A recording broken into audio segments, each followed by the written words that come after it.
Cinema అయిన మహా నేను మిస్టర్ బి. నా మాట సూటిగా ఉంటుంది, మ్యాటర్ క్లియర్గా ఉంటుంది. మీరు చూస్తున్నారు మిస్టర్ బి ఛానల్. ఈ వీడియోలో మనం మాట్లాడుకుందాం demon slayer infinity castle cinema latest గా రిలీజ్ అయ్యింది. పోతే ఈ సినిమా గురించి డీటెయిల్ గా మాట్లాడుకోవడం కానీ, ఈ సినిమా రివ్యూ కానీ చెప్పుకోవాలి అంటే కొంత చరిత్ర కంపల్సరీ తెలుసుకోవాల్సిందే.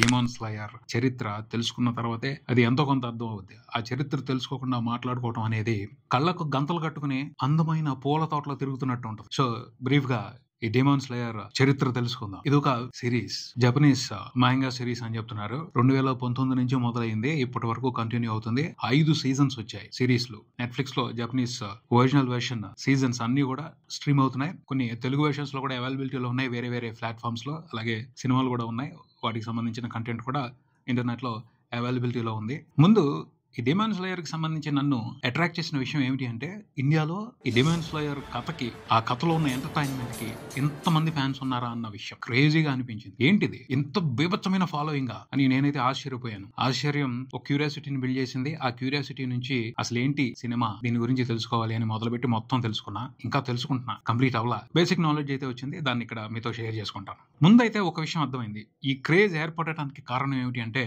ప్రేక్షకులు ముఖ్యంగా యూత్ మామూలు ఎంతూజియాజంతో లేరు. వాళ్ళ ఉత్సాహం ఉరకలేసి వరదలాగా పొంగి పొరులుతుంది. బెస్ట్ కంటెంట్ ఎక్కడ దొరికితే ప్రపంచంలో ఏ మూల ఉన్నా సరే వెళ్లి వెతికి తెచ్చుకుని ఎంజాయ్ చేస్తాం. డెమోన్ స్లేయర్ కి సంబంధించి కూడా అలాగే జరిగింది అని నాకు అనిపించింది. థియేటర్ లో సినిమాని చూస్తుంటే మామూలు థ్రిల్లింగ్ మూమెంట్స్ కాదు, ఆ క్యారెక్టర్ గురించి ఎలివేషన్స్, క్యారెక్టర్ ఇంట్రడ్యూస్ అవుతుంటే వీళ్ళు ఆ క్యారెక్టర్ గురించి మాట్లాడుతూ గోలా కేరింతలో సర్ప్రైజింగ్ గా అనిపించింది. తెలుగులో స్టార్ హీరో కనపడుతుంది అలాంటి ఇమేజ్. ఈ డెమోన్ స్లేయర్ లో చాలా క్యారెక్టర్స్ ఉన్నాయి, ప్రతి క్యారెక్టర్ కి సంబంధించి అలాగే రియాక్ట్ అవుతున్నారు. వాళ్ళు ఇంట్రెస్టింగ్ మూమెంట్స్ పర్ఫామ్ చేస్తున్నప్పుడు బాగా ఎంజాయ్ చేస్తున్నారు. అప్పుడు అర్థమైంది వీళ్ళు ఈ సినిమా కోసం లేకపోతే 1-2 సినిమాలు చూసి ఈ డెమోన్ స్లేయర్ తో ప్రేమలో పడలేదు, చాలా లాంగ్ రిలేషన్షిప్ లో ఉన్నారు అని. ఎందుకు ఇంత ఇంట్రెస్ట్ ఈ డెమోన్ స్లేయర్ మీద అంటే కొన్ని విషయాలు కనిపించాయి నాకు. బేసిక్ గా quality content, quality story telling ఉంది, టాప్ మోస్ట్ క్వాలిటీ యానిమేషన్ ఉంది. ఏమన్నా క్వాలిటీ, అసలు యానిమేషన్ సూపర్ ఉంది. అసలు ఐమాక్స్ లో చూస్తే నెక్స్ట్ లెవెల్ ఎక్స్పీరియన్స్ ఎంజాయ్ చేస్తాం. సినిమాటిక్ ఎక్స్పీరియన్స్ కి సంబంధించి అంత బాగుంది, అంత క్వాలిటీగా తీసుకొచ్చారు. ఈ కంటెంట్ చూసేటప్పుడు ముందు యానిమేషన్ సిరీస్ భలే ఉంది అని అనిపిస్తుంది, కానీ ఆ తర్వాత ఇది యానిమేషన్ అన్న విషయాన్ని మర్చిపోతాం. ఎందుకంటే కథలో ఇన్వాల్వ్ అయిపోతాం, కనెక్ట్ అయిపోతాం, లీనం అయిపోతాం. నేను మొన్న కూడా చెప్పాను, లీనం అయిపోవటం కాదు, మునిగిపోతాం. ఆ రకమైన స్టోరీ టెల్లింగ్ ఉంది, అంత స్ట్రాంగ్ సాలిడ్ స్టోరీ టెల్లింగ్ ఉంది.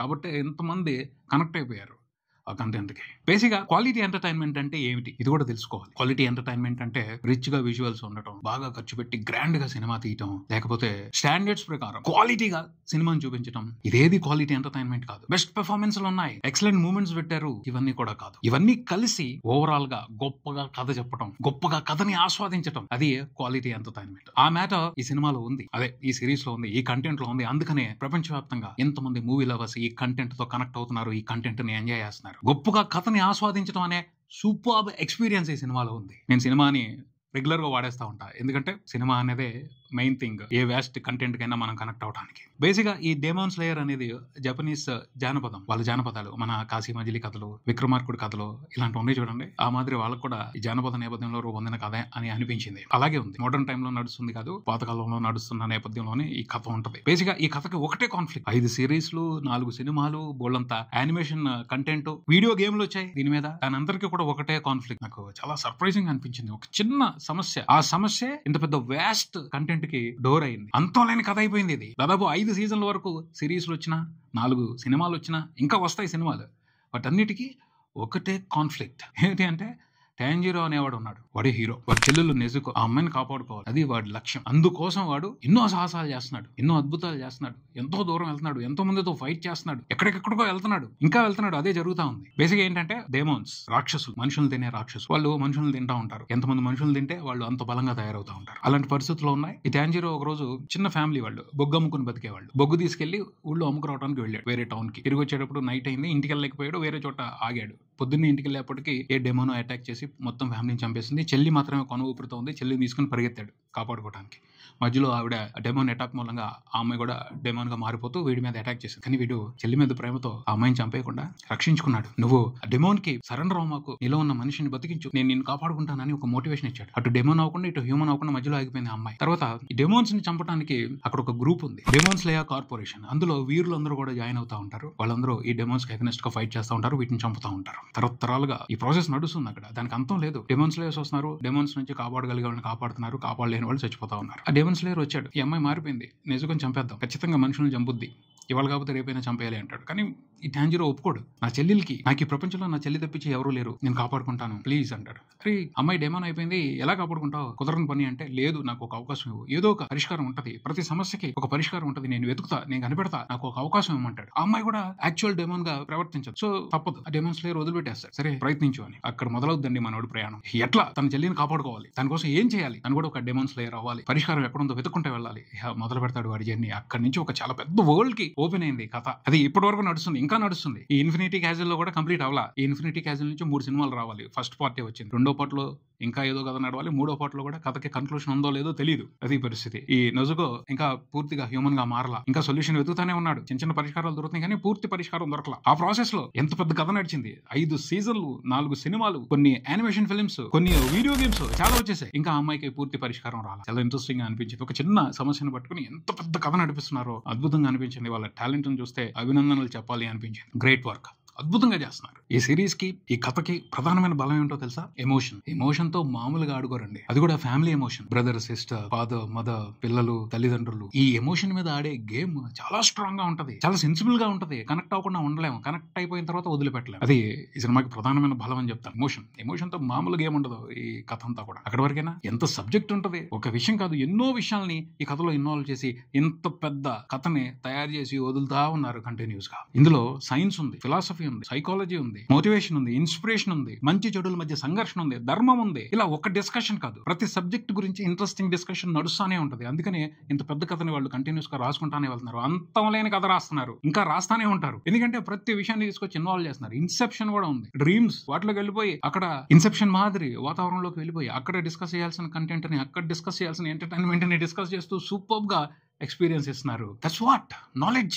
ఎంత నాలెడ్జ్ ఉంటే అంత బలంగా కథలు చెప్పొచ్చు. అది వీళ్ళు ప్రూవ్ చేసి చూపిస్తున్నారనే చెప్పాలి. థ్రిల్లింగ్ ఎక్స్పీరియన్స్ ఈ సినిమాని చూస్తున్నాం సేపు కూడాను. ఇన్ఫినిటీ క్యాజిల్ అని కాదు, ముందు నుంచి సీజన్స్ కూడా మొదలు పెట్టాను. వాటిని చూస్తున్నప్పుడు కూడా ఇలాగే ఉంది ఎక్స్పీరియన్స్. ఎప్పటికప్పుడు కాసేపు చూసి వదిలిపెట్టేద్దామని మొదలు పెడతా, చూస్తుంటే 2-3 గంటలు వెళ్ళిపోతాం. అంత ఇంట్రెస్టింగ్ గా ఉంది, అంత బాగా ఎంగేజ్ చేస్తున్నారు. ప్లస్ ఇంకొక ప్రత్యేకమైన విశేషం ఏమిటి అంటే, స్టోరీ టెల్లింగ్ లో, స్క్రీన్ ప్లే రైటింగ్ లో novel type of story telling ఉంది. నోవెల్స్ లో ఈ తరహా కథ చెప్పే విధానం ఉంటుంది. అంటే బ్యాక్ స్టోరీస్ కి వెళ్ళిపోతారు, ఉన్నట్టుండి వెళ్ళిపోతా ఉంటారు. ఇక్కడ కథను ఆపేసి ఫ్రీజ్ చేసేసి బ్యాక్ స్టోరీస్కి వెళ్ళిపోతూ ఉంటారు. బ్యాక్ స్టోరీస్కి వెళ్ళినా పర్వాలేదు, ఫ్లాష్ బ్యాక్ తెలుసుకుని మళ్ళీ రావచ్చు. కానీ ఇంకొక చోటకి వెళ్తూ ఉంటారు, ఇంకొక చోటకి తీసుకెళ్తూ ఉంటారు. అదేమిటి అంటే మనోవిశ్లేషణ, మానసిక సంఘర్షణ. మనిషి లోపల ఏం జరుగుతుంది, మనిషి ఏం ఆలోచిస్తున్నాడు, ఆ ఆలోచనలు ఎలా సాగుతున్నాయి, దాని మీద కూడా కథ నడుస్తూ ఉంటుంది. ఇప్పుడు టాంజిరో ఉన్నాడు, అతను లోపల ఏమనుకుంటున్నాడు, డెమోని నేను చంపాలి, ఎదురొచ్చింది, దాన్ని ఎలా చంపాలి, దాని శక్తి ఏమిటి, నా శక్తి ఏమిటి, దాంతో ఎలా పోరాడాలి, వీడు మాట్లాడుకుంటూ ఉంటాడు. అలా మనల్ని వాడి మైండ్ లోకి తీసుకెళ్తారు, వాడి ఆలోచనలతో ట్రావెల్ చేపిస్తారు. నోవెల్స్ లో ఉంటుంది ఇలాగా, రైటర్ అలా రాస్తాడు. ఎందుకంటే ఆ క్యారెక్టర్ ఉద్దేశం మనం తెలుసుకోవాలి కాబట్టి విపులంగా వివరిస్తారు, ఆ సైకాలజీని వివరిస్తారు.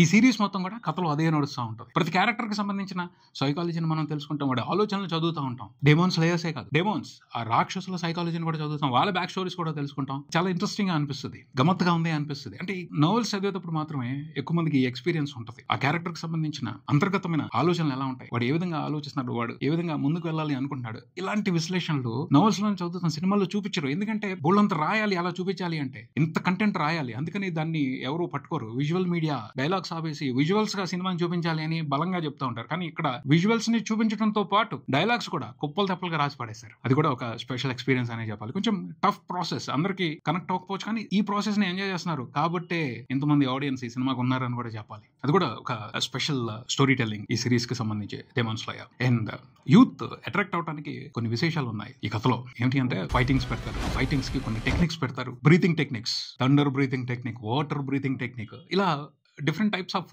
టెక్నిక్స్ ఉంటాయి. వాటిని యూజ్ చేసే విధానం ఇంట్రెస్టింగ్ గా ఉంటుంది. యూజ్ చేయడం మామూలుగానే ఉంటుంది, కానీ దానికి ఒక బిల్డప్ క్రియేట్ చేస్తాడు యూజ్ చేసే ముందల. అది హైలైట్ గా ఉంటుంది, అది బాగా ఎలివేట్ చేస్తారు, దాన్ని ఎంజాయ్ చేస్తున్నారు క్లియర్ గా. వీటన్నిటిని కూడా అంటే ఈ బ్రీతింగ్ టెక్నిక్స్ తో ఫైట్స్ పెట్టి వీడియో గేమ్స్ అమ్మేస్తున్నారు, వీడియో గేమ్స్ ఎంజాయ్ చేస్తున్నారు, క్లియర్ గా అర్థమవుతుంది. అలాగే కత్తి ఫైట్స్, ఆ ఫైటింగ్ సంబంధించిన డీటెయిలింగ్స్ చాలా ఇంట్రెస్టింగ్ గా ఉంటాయి.